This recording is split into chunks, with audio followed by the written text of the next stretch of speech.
Hello and welcome back. Political Laxmikanth के इस lecture में हम डिस्कस करेंगे सिटीजनशिप। सिटीजनशिप की अगर बात करें तो ये इंडियन कॉन्स्टिट्यूशन में भाग 2 आर्टिकल 5 से 11 तक सिटीजनशिप के बारे में वर्णन करता है। वेरी फर्स्ट पॉइंट, भारतवर्ष में सिंगल सिटीजनशिप का कंसेप्ट है। अगर बात की जाए भारतवर्ष के परिप्रेक्ष्य में तो आधुनिक राज्य की तरह अगर बात की जाए भारतवर्ष की तो दो तरह के लोग रहते हैं, कुछ नागरिक हैं, कुछ विदेशी हैं। ऐसे में नागरिकता के नियमों में विभिन्न प्रकार के डिस्टिंक्शंस हैं, जिसमें अगर भारतीय नागरिकों की बात की जाए तो राज्य के पूर्ण सदस्य होते हैं, और उसके बाद अगर बात की जाए विदेशी की तो विदेशी भी हमारे पास दो तरह के होते हैं। कुछ विदेशी मित्र होते हैं, कुछ विदेशी शत्रु होते हैं। जो विदेशी मित्र होते हैं इनके भारत के साथ सकारात्मक संबंध होते हैं, लेकिन विदेशी शत्रु की अगर बात की जाए तो इनके भारतवर्ष के साथ सकारात्मक संबंध नहीं होते हैं। ऐसे में वे गिरफ्तारी और नज़रबंदी के विरुद्ध सुरक्षित नहीं होते हैं। आर्टिकल 22 एप्लीकेबल फॉरेन एनिमी पे नहीं होता है। अगर बात की जाए तो जो भारतवर्ष में मौलिक अधिकारों की बात की जाए, पहले मौलिक अधिकारों से शुरू करेंगे कि भारतवर्ष में जो नागरिकता के आधार पर और विदेशियों को कौन कौन से अधिकार प्राप्त है और कौन से प्राप्त नहीं है। अगर बात की जाए विदेशियों को कौन कौन से अधिकार प्राप्त नहीं है तो अंडर आर्टिकल 15, 16, 19, 29, 30 ये जो इसके अंतर्गत जितने कर भी अधिकार है, अगर अनुच्छेद 15 की बात की जाए तो धर्म, जाति, मूल वंश के आधार पर विभेद नहीं किया जा सकता है भारतीय नागरिकों से, लेकिन विदेशियों के लिए ये अधिकार लागू नहीं होते। लोक नियोजन के विषय में अगर समता के अधिकार की बात की जाए आर्टिकल 16 में तो ये भी विदेशियों को नहीं है। वाक स्वतंत्रता की बात की जाए आर्टिकल 19 में ये भी नहीं है। संस्कृति और शिक्षा संबंधी अधिकार, खास तौर पर अगर बात की जाए माइनॉरिटी के लिए ये जो है खासकर प्रोविजंस किए गए हैं आर्टिकल 29 और 30 में। तो इस तरह के जो फंडामेंटल राइट्स हैं ये विदेशियों को उपलब्ध नहीं है। इसके अलावा लोकसभा और राज्य विधानसभा में चुनाव में मतदान का अधिकार नहीं है। संसद और राज्य विधानमंडल की सदस्यता के लिए चुनाव लड़ने का अधिकार नहीं है। और सार्वजनिक पदों जैसे राष्ट्रपति, उपराष्ट्रपति, उच्चतम एवं उच्च न्यायालय के न्यायाधीश, राज्यों के राज्यपाल, महान्यायवादी और महाधिवक्ता बनने की योग्यता रखने का अधिकार इनके पास नहीं है। Again important. अगर बात की जाए भारतवर्ष में जो नागरिकता के लिए संवैधानिक उपबंध क्या है, अगर संविधान अगर लागू होने की बात की जाए तो जो भारतीय संविधान में जो पहले बात की जाती है कि ये नागरिकता की पहचान सिर्फ उन लोगों की है।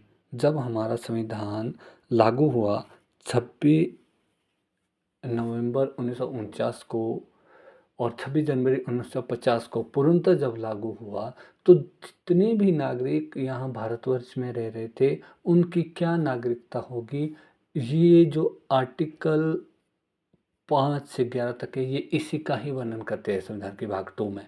और बाकी जितनी भी नागरिकता संबंधी कानून और नियम बनाने की शक्ति संसद को दे दी गई।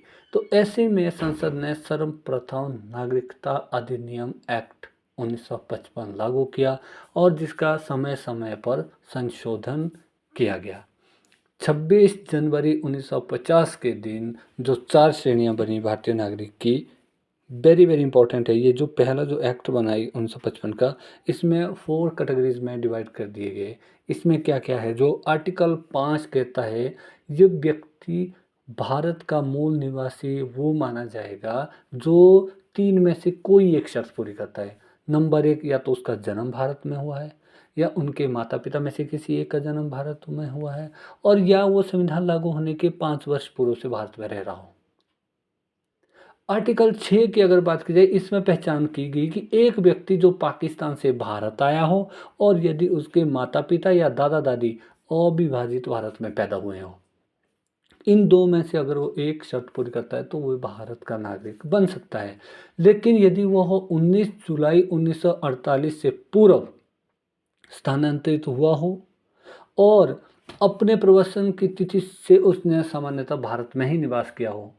अगर 19 जुलाई 1948 या उसके बाद भारत में प्रवासन किया हो और भारत के नागरिक के रूप में पंजीकृत हो, लेकिन ऐसे व्यक्ति को पंजीकृत होने के लिए और 6 माह भारत में निवास करना आवश्यक है। इसके बाद बात आती है ऐसे व्यक्ति जो 1 मार्च 1947 से बाद भारत से पाकिस्तान को स्थानांतरित हुए, लेकिन उसके बाद फिर भारत में पुनर्वासन के लिए लौट आए। वो जो पंजीकरण प्रार्थना पत्र के बाद 6 माह तक उन्हें भारत में रहना अनिवार्य है, भारत के नागरिक बन सकते हैं।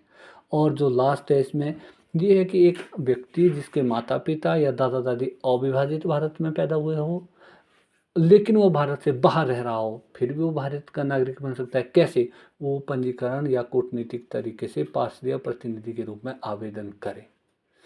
ऐसे में अगर मैं बात करना चाहूँगा, जो मैं सारा ये डिस्कस करना चाहता हूँ कि ये जो भारत के नागरिक के लिए कुछ एक जो इम्पोर्टेंट पॉइंट्स है, इसमें सबसे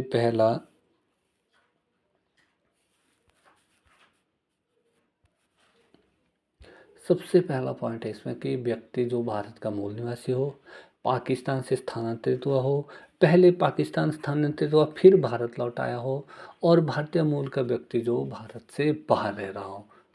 अगर नागरिकता के अर्जन की बात की जाए, अगर 1955 का जो नागरिकता अधिनियम बना, इसके तहत नागरिकता के जो एक्वायर के लिए इसके लिए 5 स्थितियां बताई गई है।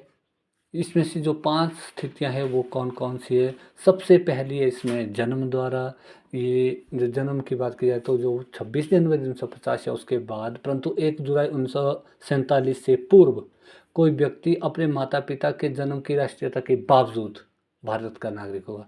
यानी कहने का तात्पर्य क्या है कि 1 जुलाई 1947 से जो पहले भारत में पैदा हुआ है या उसके बाद जो पैदा हो रहा है, उनके माता पिता की नागरिकता क्या थी, इसके बावजूद भी वो भारत के नागरिक माने जाएंगे।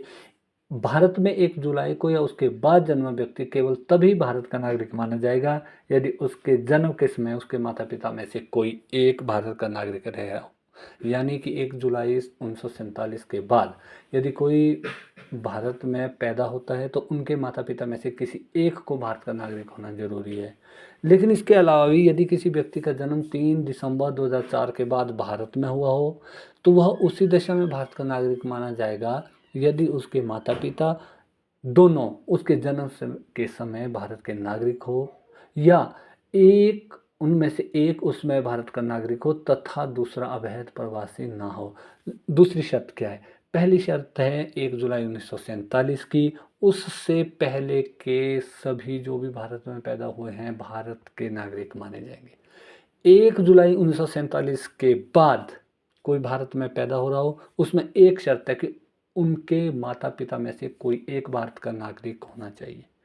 तीसरी, 3 दिसंबर 2004 के बाद यदि कोई भारत में पैदा हो रहा हो तो उनके माता पिता में से कोई एक को तो भारत का नागरिक होना जरूरी है, लेकिन दूसरा उनमें से कोई अवैध प्रवासी ना हो। भारत में पदस्थ विदेशी राजनयिकों एवं शत्रु देश के बच्चों को भारत की नागरिकता अर्जन करने का अधिकार नहीं है। यह है जन्म के आधार पर। उसके बाद आती है बाय बर्थ था पहला, बाय डिसेंट, फिर होती है वंश के आधार पर। वंश, अगर कोई व्यक्ति जिसका जन्म 26 जनवरी 1950 को या उसके बाद लेकिन 10 दिसंबर 1992, ये जो डेट्स हैं वैसे ये इम्पोर्टेंट डेट्स इसमें लिखी गई है। लेकिन अगर मैं एग्जामिनेशन पॉइंट ऑफ व्यू से बात करूं तभी मैंने लेक्चर बिल्कुल छोटा बनाया है। ये जो मैंने इसमें इंक्लूड किया है ये चैप्टर में, मैंने इसमें ज़्यादा कुछ भी डिस्कस नहीं किया। क्योंकि एग्जामिनेशन पॉइंट ऑफ व्यू में इसमें काफ़ी कम क्वेश्चंस पूछे गए हैं, rarest of the rare cases में है। तो ऐसे में मैं सीधा ही बताता हूँ कि एक जन्म से फिर वंश के आधार पर भारत की नागरिकता दी जा सकती है। वंश के बाद बात की जाए प्राकृतिक रूप से नेचुरलाइजेशन में, ये केंद्र सरकार को आवेदन प्राप्त होने पर किसी व्यक्ति को प्राकृतिक रूप से नागरिकता प्रमाण पत्र दे सकती है। उसके बाद जो नेक्स्ट आता है हमारा वो है क्षेत्र समाविष्टि द्वारा। अगेन इम्पोर्टेंट, अगर कोई, ये नेचुरलाइजेशन के बाद है बाय एक्वायरिंग द टेरिटरी, अगर हमने कोई क्षेत्र ग्रहण किया हो तो वहाँ के नागरिक ऑटोमेटिकली भारत के नागरिक माने जाएंगे। इसके बाद है कुछ असम समझौते से आच्छादित व्यक्तियों के लिए नागरिकता का विशेष प्रावधान। ये अगर मैं डिस्कस करूँ, सीधी सी बात है कि जब भारतवर्ष में अगर नागरिकता के बारे में क्वेश्चन जो पूछे गए हैं, पार्ट 2 में है, 5 से 11 आर्टिकल्स हैं। भारतवर्ष में नागरिकता संबंधित नियम बनाने की शक्ति संसद के पास है। इसके विषय में भी 2019 में भी काफ़ी एक मुद्दा चला था। नागरिकता की प्राप्ति कैसे होगी? जन्म द्वारा, वंशानुगत और पंजीकरण, प्राकृतिक रूप से और किसी क्षेत्र की समाविष्टि के द्वारा। नागरिकता की अगर समाप्ति की बात की जाए तो कैसे नागरिकता की समाप्ति हो सकती है? इसमें भी कुछ एक तरीके बताए गए हैं। एक है स्वैच्छिकता या त्याग द्वारा। यदि एक व्यक्ति अगर वो पूर्ण करता है साल 18 साल या कोई भी एक स्पेसिफिक जो एज रखी है उसको पूर्ण करके अगर कहता है कि मुझे यहाँ का नागरिक नहीं रहना है, तो डेफिनेटली वो नागरिकता त्याग सकता है। उसके बाद बर्खास्तगी द्वारा। बर्खास्तगी में बात आती है कि भारतीय नागरिक स्वेच्छा से किसी अन्य देश की नागरिकता अगर ग्रहण कर ले तो भारत की नागरिकता ऑटोमेटिकली स्वतः ही इसकी खत्म हो जाएगी। तीसरा है वंचित करने द्वारा। और वंचित करने के लिए कुछ एक इम्पोर्टेंट पॉइंट्स है। नंबर 1 तो है कि उन्होंने हमारे देश की नागरिकता फर्जी रूप से ना ली है, और दूसरा है कि वो जो संविधान के प्रति कोई अनादर ना दिखाए। इसके बाद बात आती है भारतवर्ष की नागरिकता एकल नागरिकता है। अगर एकल नागरिकता की बात की जाए कि भारतवर्ष का सिर्फ जो नागरिक हो भारत का ही नागरिक होगा। तो ये थे कुछ इम्पोर्टेंट पॉइंट। इसके बाद हमारे पास कुछ 2-3 पॉइंट्स और भी हैं जो हमारे ओसीआई हैं, एनआरआई है, अब पीआईओ हैं। एनआरआई मतलब non resident Indian, PIO person of Indian origin, OCI overseas citizens of India. ये 3 प्रकार के विभिन्न विभिन्न वर्ग हैं जो भारत से बाहर रह रहे हैं, या जो भारतीय नागरिक हैं। अगर एनआरआई की बात की जाए, ये जो एनआरआई है ये भारतीय नागरिक है। ये साधारणतः भारत के बाहर निवास करते हैं और इनके पास भारतीय पासपोर्ट हैं। पीआईओ की बात करें तो एक व्यक्ति अथवा जिसका कोई पूर्वज भारतीय नागरिक था और वर्तमान में वो अन्य देश की नागरिकता धारण कर रहा है, ये विदेशी पासपोर्ट धारक हैं। और जो ओसीआई है, एक व्यक्ति जो विदेशी भारतीय नागरिक कार्ड होल्डर हो, जिसने भारत के जो नागरिकता अधिनियम 1955 के तहत ये भारतीय कार्ड होल्डर हो। इनको कौन कौन सी सुविधाएं मिलती है ये तो एक बहुत लंबी लिस्ट है, लेकिन जो हमारे लिए जो इम्पोर्टेंट था ये मैंने सारा डिस्कस कर दिया है। तो आई थिंक आपको ये वीडियो लेक्चर पसंद आएगा। वीडियो लेक्चर पसंद आता है तो आप मेरे चैनल को लाइक करें, शेयर करें और सब्सक्राइब करें। Thank you. Thanks for listening carefully.